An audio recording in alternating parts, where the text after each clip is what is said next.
Buenos días, mi nombre es Daniela Menoscal, soy estudiante de la Facultad de Ingeniería Industrial perteneciente a la Universidad de Guayaquil.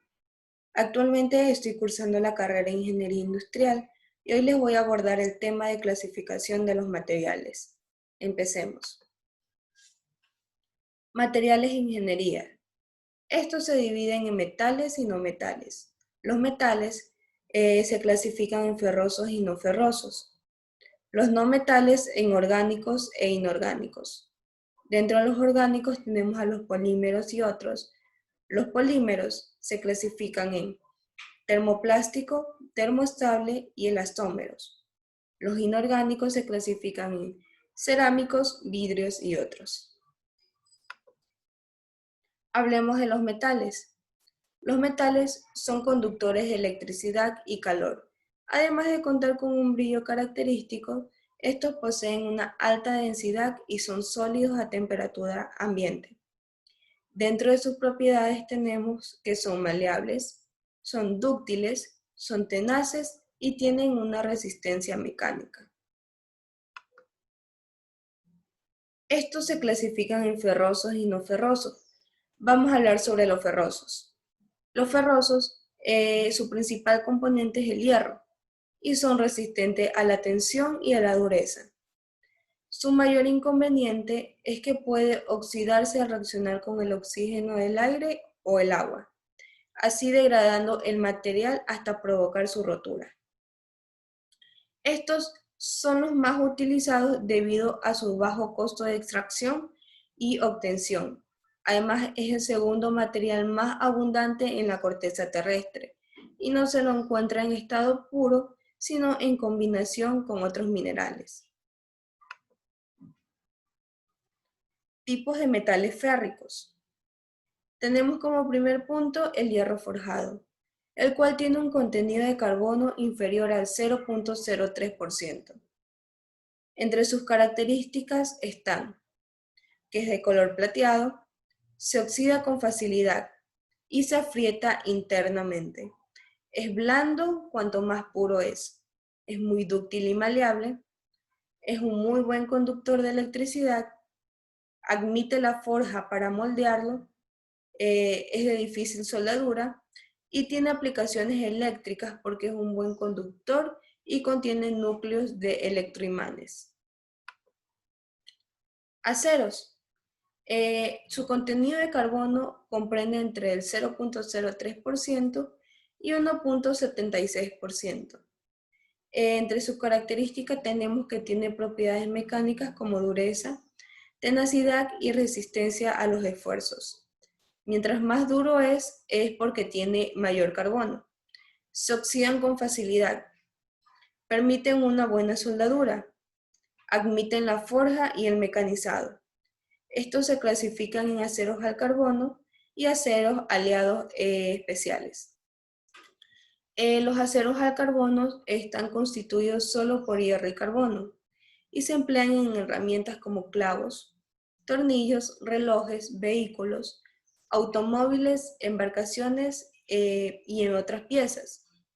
Dentro de los aceros aliados o aceros especiales, estos tenemos que pasan por un afino para añadir otros metales o no metales y así mejorar sus propiedades físicas y también mecánicas.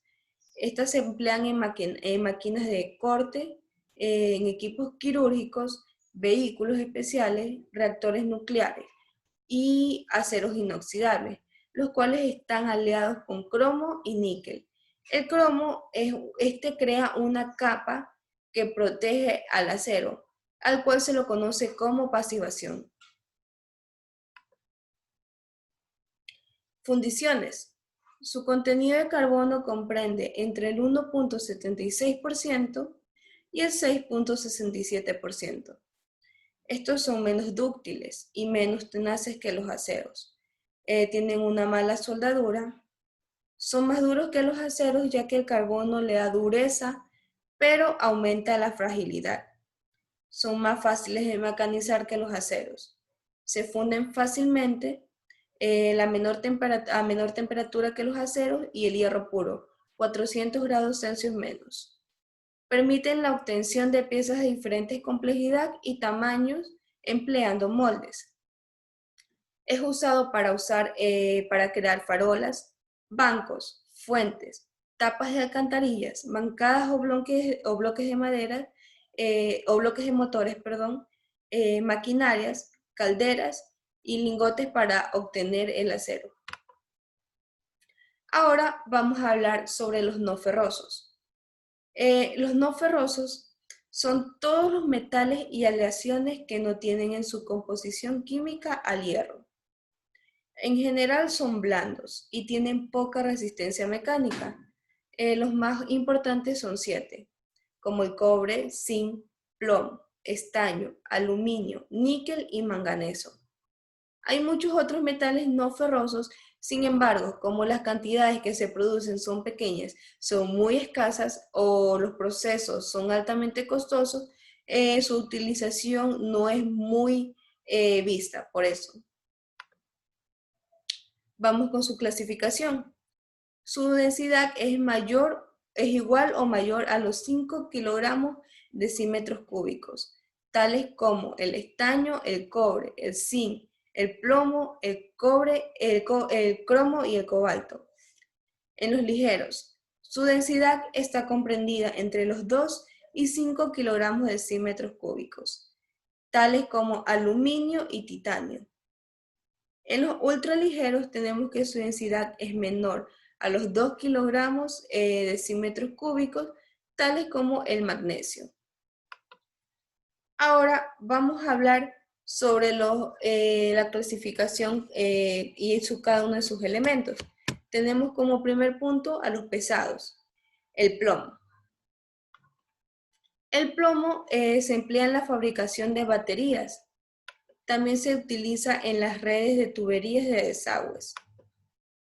Entre las numerosas aleaciones de plomo se encuentran los empleados en soldaduras eléctricas, ya que aliado con el estaño se consigue reducir mucho su temperatura de fusión.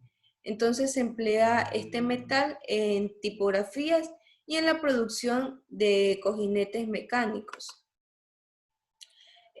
También se disuelve en pinturas y en pigmentos, ya que tiene carácter antioxidante. El cobre, ahora vamos a hablar sobre el cobre. El cobre tiene una gran aplicación a causa de sus ventajosas propiedades, como son su elevada conductividad de calor y electricidad, la resistencia a la corrosión, así como su maleabilidad y su ductilidad.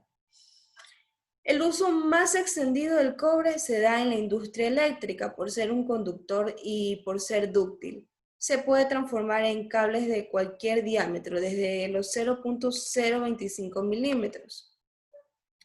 Las aleaciones del cobre son mucho más duras que el metal. Estos pero ahí pierden conductibilidad eléctrica. Presentan mayor resistencia a la tracción, una gran resistencia a la corrosión y es de fácil mecanización. Se produce el bronce en aleación con el estaño y se emplea en la fabricación de campanas, engranajes o esculturas. Se produce el latón en aleación con el zinc y se emplea en grafiterías y en envases. Y bisutería también.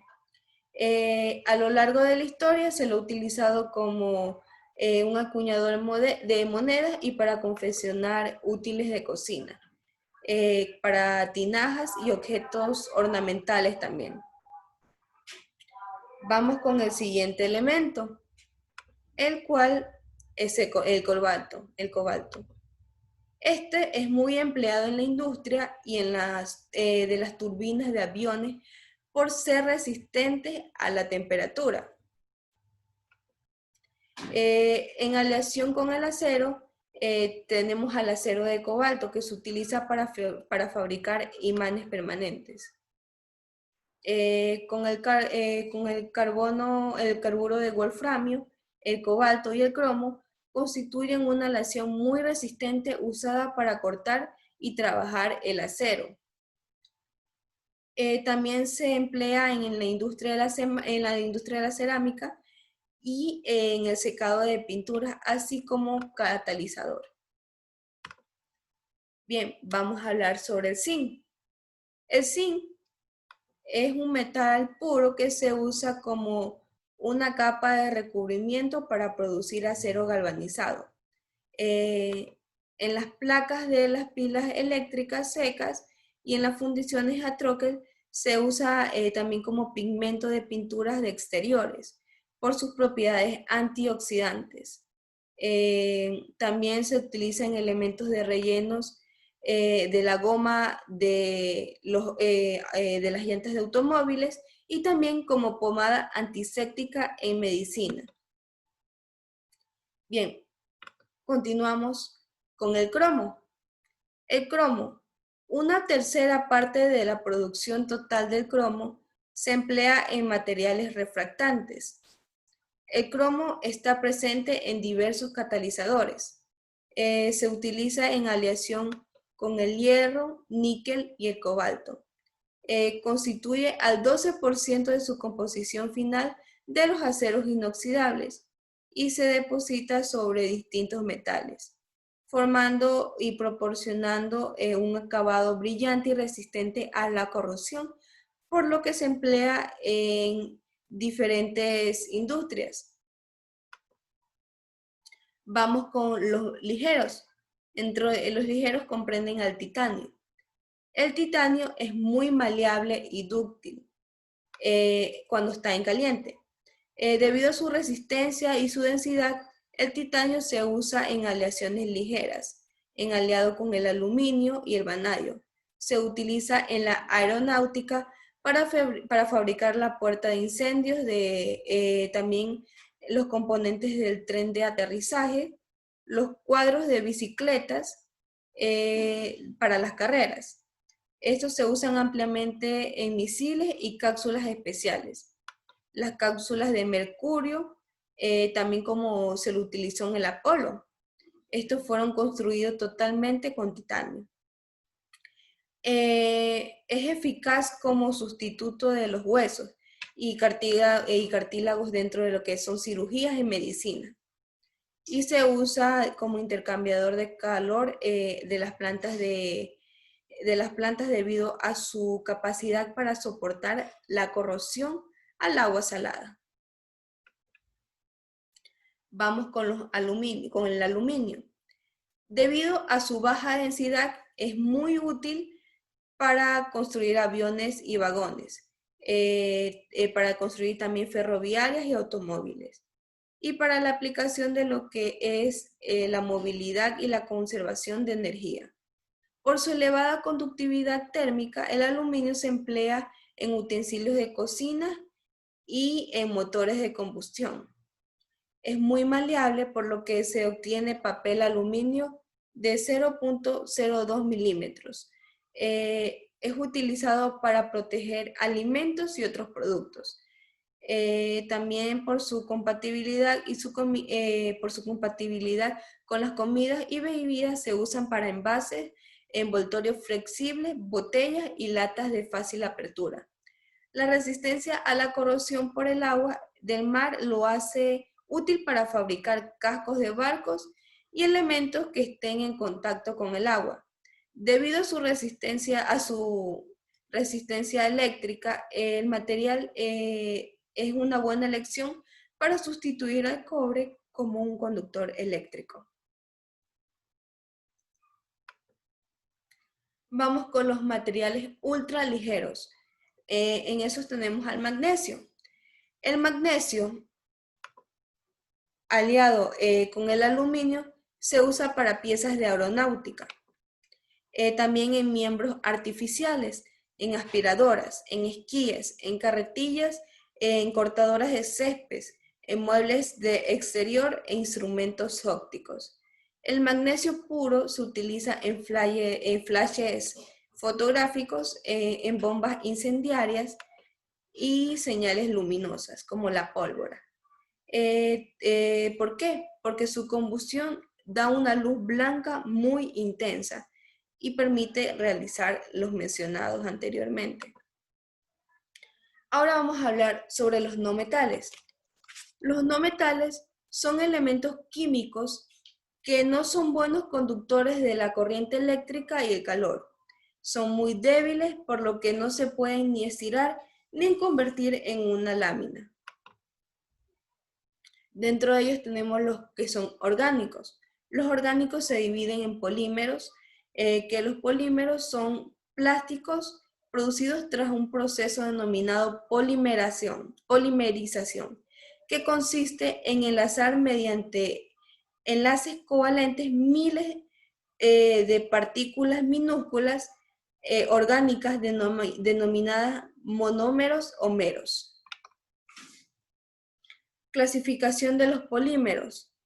Los polímeros se clasifican en termoplásticos, los cuales se caracterizan porque se ablandan con el calor y se pueden moldear, para darle una gran variedad de formas, sabiendo que al enfriarse se volverá a endurecer manteniendo sus características iniciales. Este proceso se da primero ablandándose y luego endureciéndose y se puede volver a repetir cuantas veces quieran, sin que el material modifique su aspecto o sus propiedades. Los termoestables, al calentarlos por primera vez, el polímero se ablanda y luego se puede dar forma bajo esa presión. Debido al calor comienza una reacción química en la que las moléculas se enlazan permanentemente, haciendo que estos se degraden. Como consecuencia tenemos que el polímero se hace rígido y se hace permanente a la estructura ya dada. Y entonces, al momento de calentarlo, no se va a poder modificar su estructura, puesto que esta ya no se ablandará, sino más bien se romperá. Tenemos como tercera clasificación al elastómero. El elastómero es una sustancia natural o sintética que está dotada de una gran elasticidad. Las macromoléculas tienen una disposición de arrollamiento que permiten estirarse cuando se le aplica una fuerza de tracción que para cuando recobra su forma inicial. Bien, como segundo punto tenemos a otros. Los otros son materiales que son de uso técnico que no constituye a los plásticos. En esos tenemos al carbón, a la madera, a la fibra, al papel y al cuero. Bien, vamos con los inorgánicos. Los inorgánicos se clasifican en materiales cerámicos, vidrios y otros. Los materiales cerámicos se entienden por material cerámico que es el producto de diversas materias primas.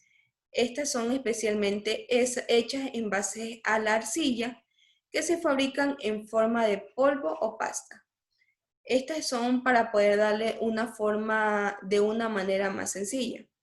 Y que al someterlo a la cocción sufren procesos físicos químicos, por lo que adquiere consistencia pétrea.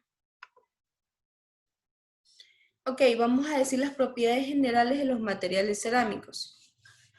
Tenemos que son comparados con los metales y plásticos duros y no son combustibles y no oxidables, en comparación, claro, a los metales.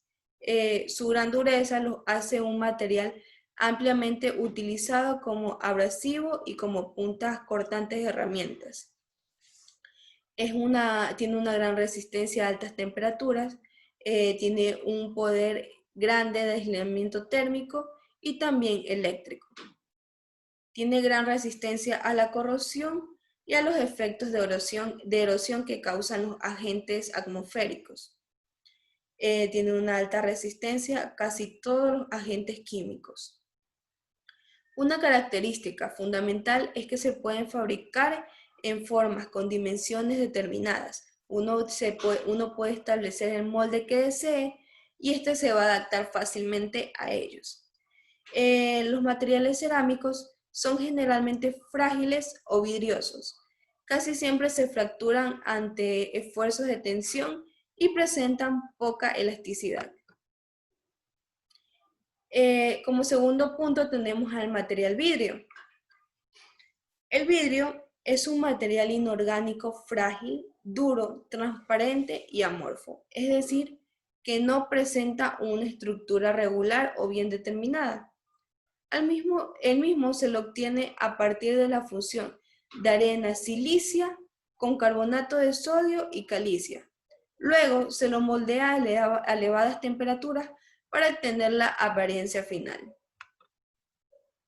Sus propiedades generales son dureza, resistencia a la compresión, elasticidad del vidrio, la cual hace referencia al alargamiento elástico de una barra delgada de vidrio, el cual es resistente esta barra. Tiene una resistencia a la flexión, mide la resistencia durante la deformación del vidrio.